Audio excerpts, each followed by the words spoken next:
What I'd like to do today is just tell you a little bit about just kind of an overview.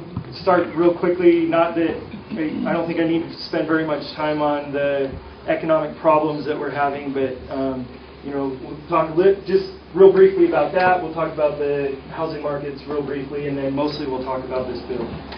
3.6 million jobs were lost nationwide since December of 2007. 7.6 unemployment currently. Just in the state of Montana, we lost about 4,000 jobs in 2008.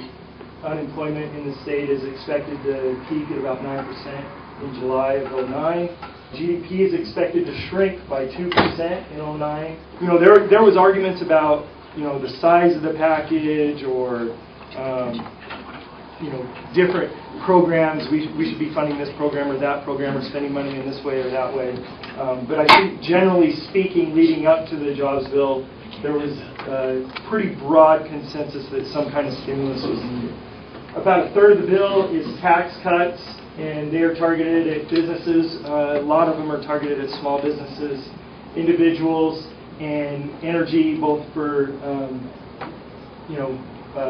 competitiveness reasons and also security reasons and all the other reasons that we know. Talk a little bit about the individual tax credits.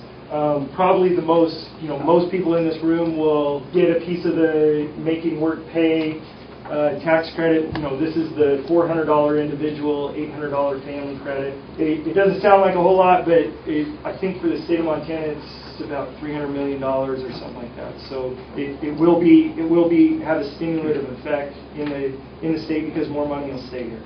And then there's also the $8,000 homebuyer tax credit.